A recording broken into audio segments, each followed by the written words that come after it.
So my name is Alejandro Laplana, and my company is Shokworks Inc.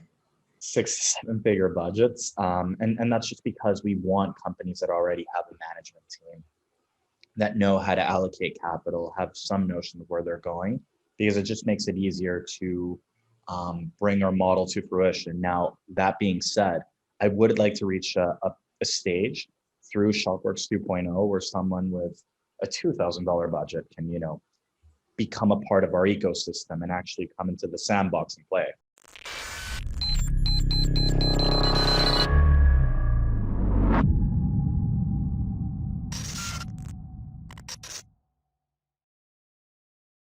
Hey, it's Kellen, and today on Diversified Game, I have, and watch my accent, you guys, Alejandro Laplana. I won't say it as good, nice as him, but I will definitely try. You'll think that you'll want to see me on the dance floor so we can bailar all night. He represents Shokworks. He is the founder. This is his company. He is not an employee. He has created this from the ground up. Some of you young people say the mud. Alejandro, welcome to the show. How are you doing, brother? Thank you so much for having me. I'm doing great. Very excited to be here. I'm happy that you are here so we can knock down some of these stereotypes of what does tech look like. While everyone talks about diversity and inclusion, you are it. And that you can do it in multiple languages is even more beautiful. But I want you to tell folks, what does Shokworks do? What problem are you solving?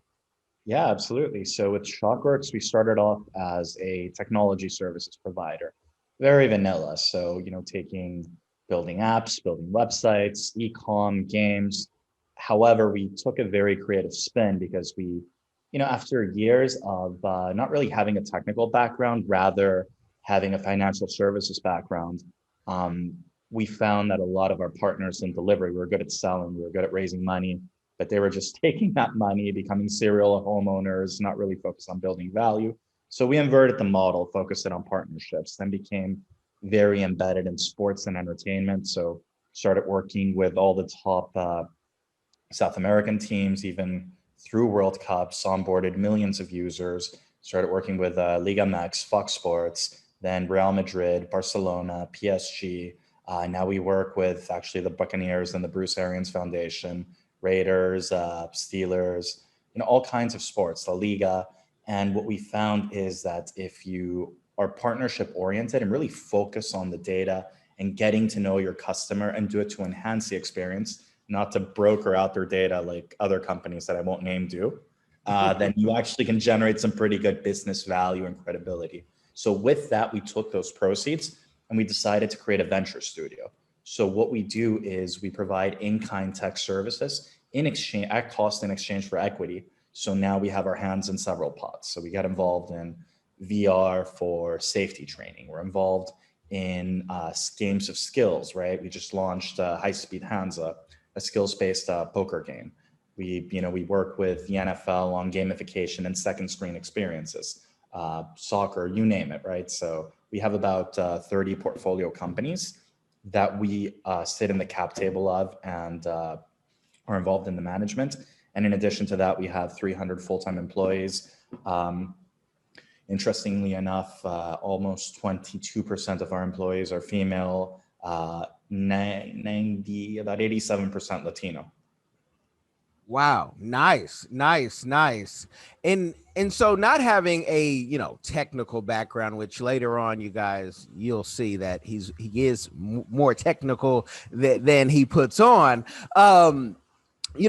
Were there any barriers to say, wait, I don't have a background in this, so how do I catch myself up?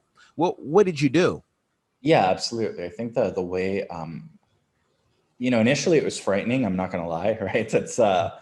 But then, you approach it with humility and curiosity. So what I found was that, so my background is in economics, and then I went to NYU business, but I've been working all my life, in financial services, IP. So I kind of had a systems background. I understand tech trends, things like that. But I also found myself in a position where I'm constantly working with people. It's still the case, by the way, working with people that are a lot smarter than I am in a specific domain, computer programming, artificial intelligence, blockchain, all that stuff. So it's more a question of being, of knowing how to manage the orchestra more than playing any specific instrument, right? That's the way I see it personally. And it's been good. I've had to play catch up and, taught myself a few things along the way. Okay. And the education, it never stops. So we're all learning every day. Now, you mentioned a lot of the big names, but if folks go to the website, which the links will be in the description, you guys, it talks about how you guys build custom apps. And is it only for, the big boys, or can, entrepreneurs, folks who are still growing their business, folks who say, you know what, I think that instead of spending thousands of dollars on a website, I want to have an app first. Is that the target market, or can they even get something done? Yeah. So my answer is twofold. On one end, right, we do work with a lot of startups, typically Series A or mezzanine. So there needs to be a management team. There needs to be some notion of where they're going, and we help in every aspect. From design to testing to development to scaling, management. But we typically work with companies that already have budgets in place. Now, we do like to advise more of the very early stage solopreneurs, and eventually we'd like to reach a platform where we empower these freelancers or solopreneurs to actually build teams cost effectively and match them with different clients. So that's the evolution of where Shokworks wants to go. Okay.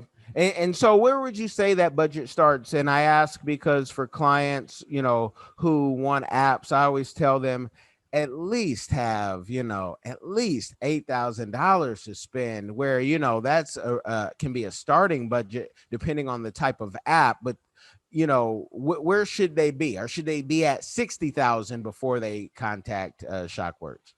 Honestly, it varies. It depends on the idea, but typically, we're talking 6 to 7 figure budgets. And that's just because we want companies that already have a management team that know how to allocate capital, have some notion of where they're going, because it just makes it easier to bring our model to fruition. Now, that being said, I would like to reach a stage through Shokworks 2.0 where someone with a $2,000 budget can, become a part of our ecosystem and actually come into the sandbox and play.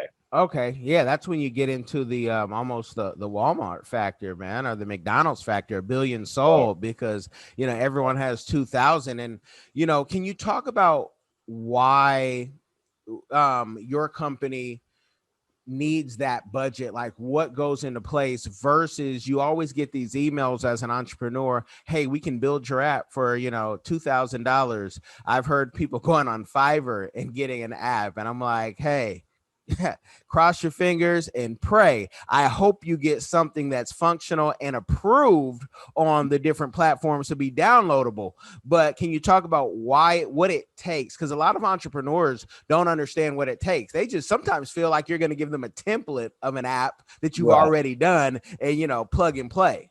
Yeah, many times what they end up getting is some kind of, a licensable product that they don't really own. So with no work for hire provisions, what we do is we end up creating a company with you or joining your company.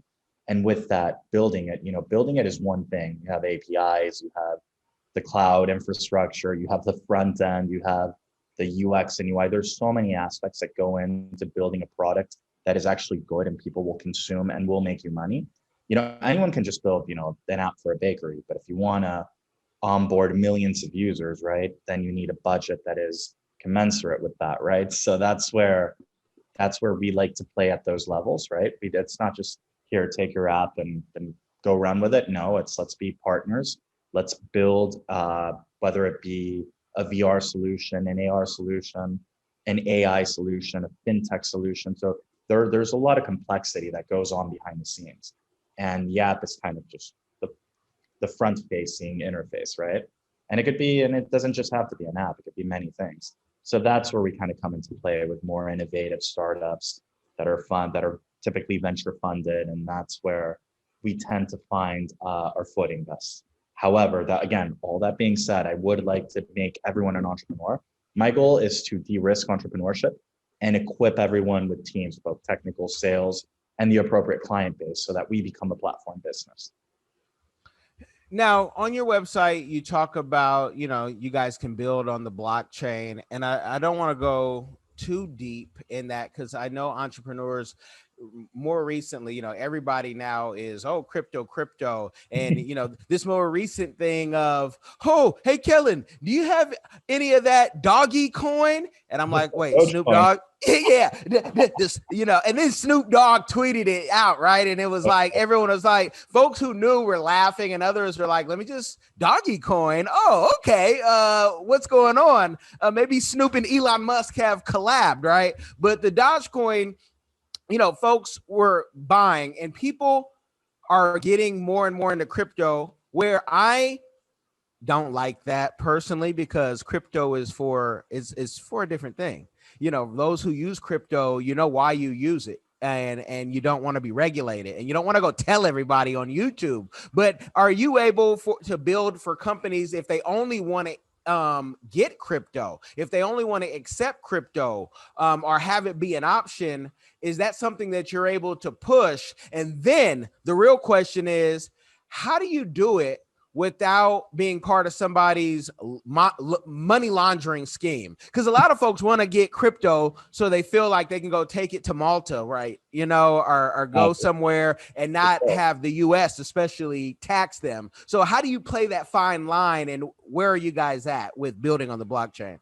So this is a very good and complicated question. So let me try and unpack it in like three different ways. So let's start with our shared vision of crypto. I agree with you 100%. When you look at crypto as an asset class, I really couldn't be bothered, right? Like, it's just I'm not really a speculator. I'm an investor, so I don't get FOMO over what the price of Bitcoin will be. Like, it's a situation where I'm way too busy building solutions around the blockchain, which is the core technology. So that's what I believe in.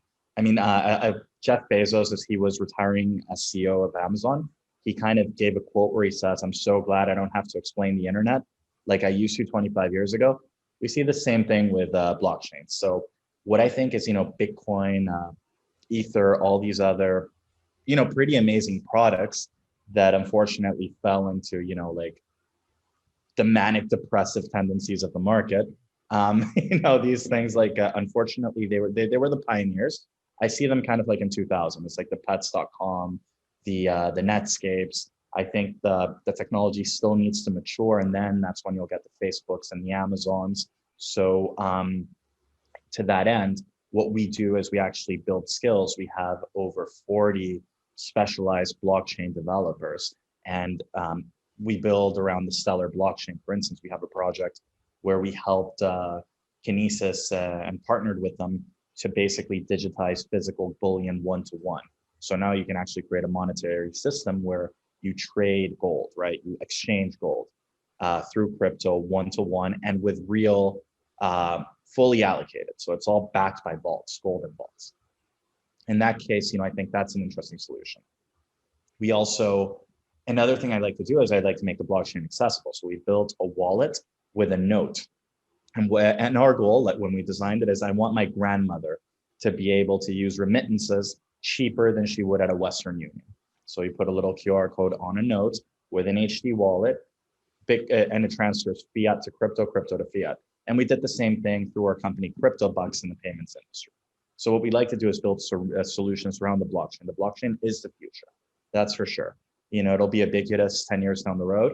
It just won't be Bitcoin. It has way too many design flaws, in my opinion. And this is just my opinion. It's not. I agree. Just the proof of work consensus algorithm consumes so much electricity that I just don't see how it's scalable. I don't see how it works as a medium of exchange. Some people see it as a store of value, but I don't even bother with it, to be honest. And then to your last point about registering ICOs in Malta or the Caymans, I think a lot of the issue is with the US regulators. The SEC has a 7-year statute of limitation, and there's no clear legislation around crypto. You also have investor accreditation, which, believe it or not, I think disproportionately affects minorities because it's not based on your level of intelligence or knowledge. It's based on wealth, you know? So you have to have a certain income status in order to invest in these types of projects. And that's why people avoid the US as a jurisdiction, in my opinion. Well, yeah, and that's what this is about, your opinion, because somebody will listen to this and say, "Wait, hold on. What are you saying?" I mean, there's so many people with making money online that they haven't studied finance, they haven't studied business, they haven't, they're not in those circles. I'm a consultant, and I get clients who I'm like, "Hey, are you you're doing well. You're a sophisticated investor. You're a qualified investor." And they're like, "Well, of course I'm sophisticated. Of course I'm qualified." And they don't know, right? Where, I always have to clear up my definitions depending on my circles and say, "Hey, I'm not a unicorn." For 10, 15, 20 years, I'm like, "I'm not a unicorn." But then you get into the finance of the VC, and folks, that means a totally different thing. I'm basically saying I'm not special. You can do it too. But but no, I love how you put that together. Now, how have you, been accepted in tech? Being from Venezuela originally, so now you have to fight. Okay, I'm an immigrant, which this whole country is made of immigrants, but people will sometimes make sure you know it. And then there's not a lot of Spanish guys in tech, and I'm sure folks will let you know, "Hey, Alejandro, could you come over here if you're at CES and translate?" No, actually, I'm a founder of a company. I'm not a translator. So how have you navigated that, or have you got no pushback where people are just like, "Oh, yay, Alejandro, ven aquí"? I mean, it really depends. So in a city like Miami that's very international, I haven't really received much of that pushback, just because it kind of comes with the territory. For instance, in New York City, it's also a very international city. So there, what I received was more ageism, because I started, very, very young. So it's like, "Okay, where's your father?" It's like, why isn't he? So I'd always, have some snarky remark to retort with. But where I would experience that, to be honest, was more, getting like kind of odd and dirty looks when I was doing business, trying to do business in the Northwest or in other areas in the South. In those areas, it was kind of, there was a certain degree of skepticism. Some in the Northeast, even sometimes, I've had a French partner, and he's like, "Oh, wow, this guy's Spanish, Latino, and the other one's French. Fuck this." Like, like I overheard him saying that. And this is a guy who was like very, very, very, very senior in the IP industry. I'm not going to say any names, but kind of a very well-known person. Yeah. And a lot of racism, even from the French partner in question that I mentioned, and split with him because of that.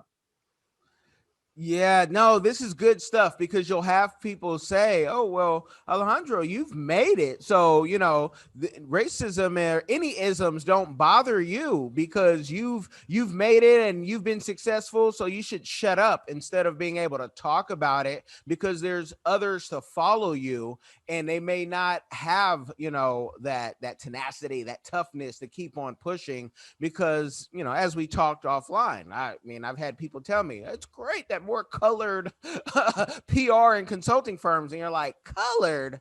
My goodness, are we in Mississippi burning?"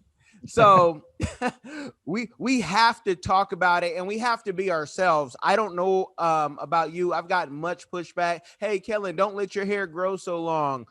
We don't know if we'll let And have you got that pushback of, because you're young, even, you should be like this, instead of kind of shaking things up? Yeah, no, for sure. I mean, I typically, if you look at my LinkedIn picture and the way I carry myself, I'm usually wearing, a lot of leather, like, always in jeans and, and a t-shirt. I like to dress with designer sneakers and things like that, and I come into the boardroom looking that way when everyone's wearing ties. I just don't really, after a while, you learn not to care about people's opinions. And if you take it one step further, it serves as like a filtering heuristic, because you know who's full of shit and who isn't. If someone's going to judge you based on a very superficial criteria, you already don't want to do business with them. But not everyone is at that stage where you can select who you do business with and who you don't. So it's a balancing act in my view. But I think, I think the zeitgeist is changing. I think what we need to do more than anything is just normalize it. We're all business people at the end of the day. It's how we make a living. It's how we make the world more productive, and just keep doing our thing. Yeah, and I love that, because I just love to be me no matter what circles I am in. I'm just, that, and I preach and teach that. So everyone, because when you get to the successful, I don't know what successful is. I just know I love what I'm doing. And if I can solve a problem, I'm going to keep on doing it. Right.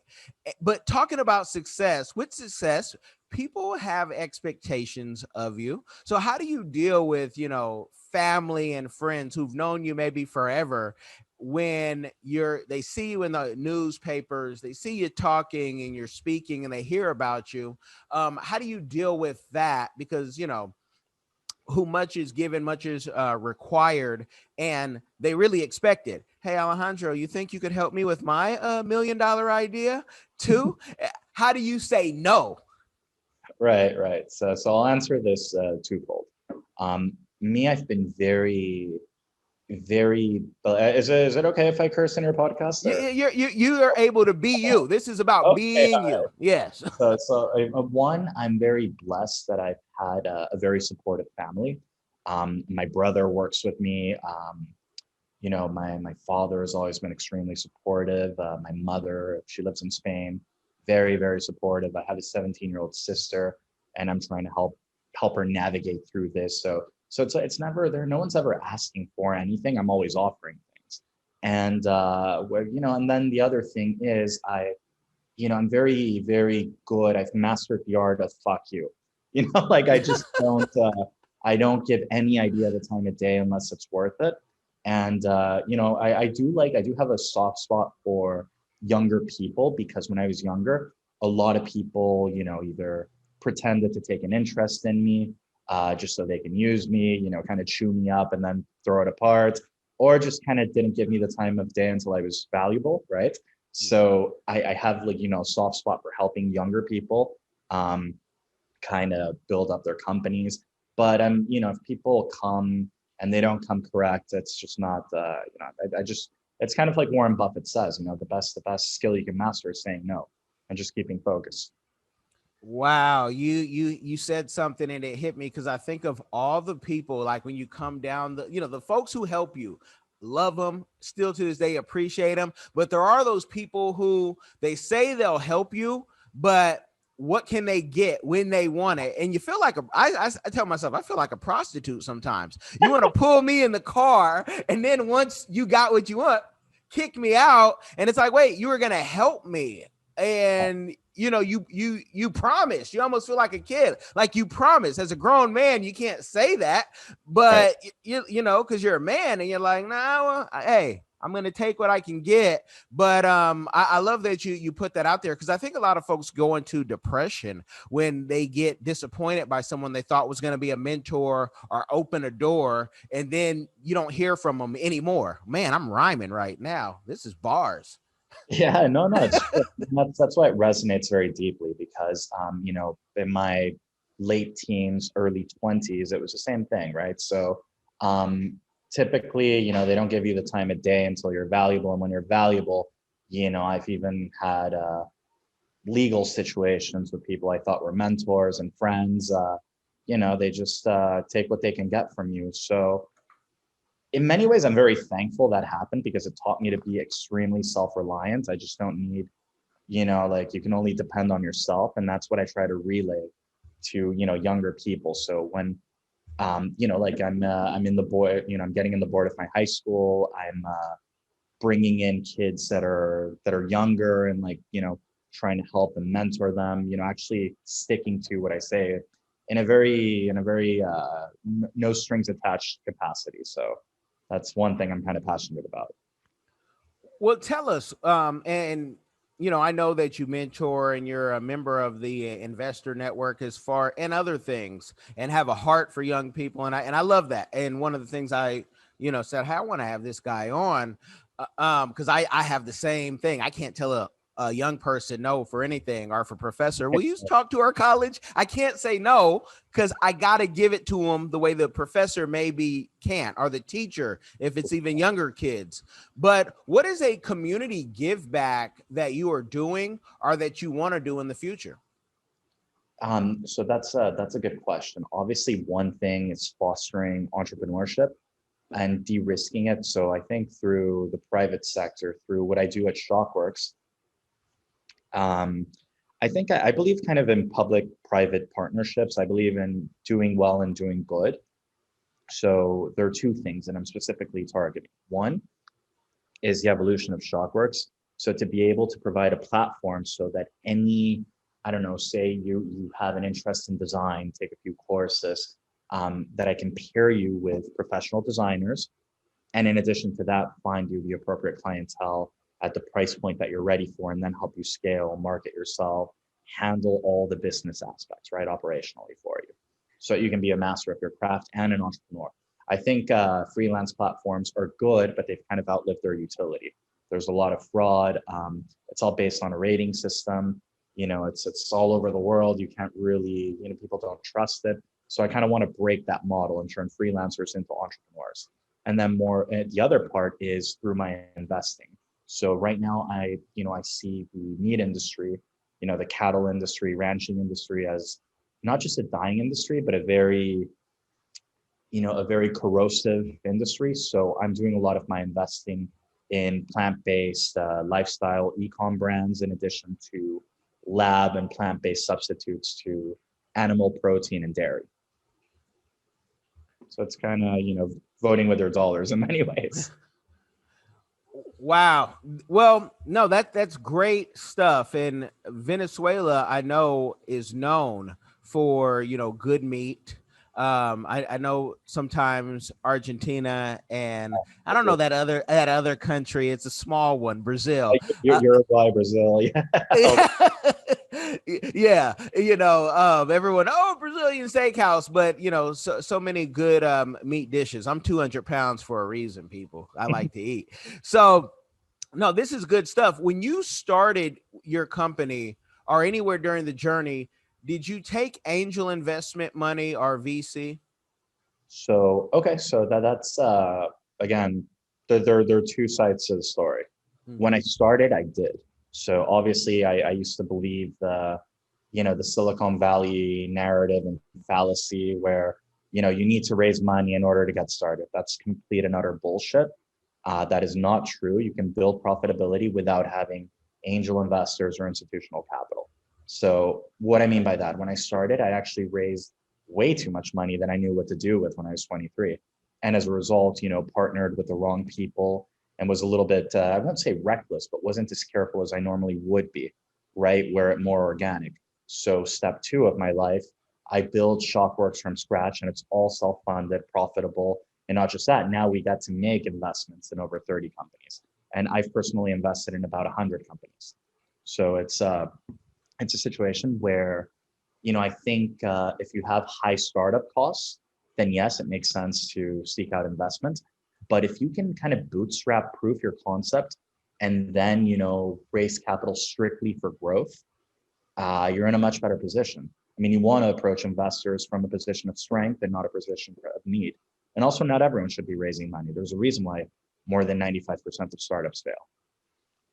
Wow. Can you tell somebody just one of those reasons? Because I tell you, I've gotten in trouble with my wife one time. She won a pitch competition. We were blessed to put her in, and she was like, they're offering money. I said, you won some money, but you can't take their money. You're not ready.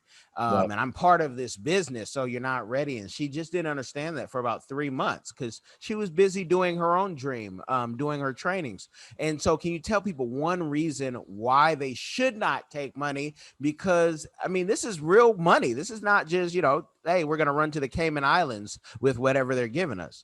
No, absolutely. It's a huge responsibility once you take money. It's not, typically any sophisticated angel investor will put in a convertible note as an instrument.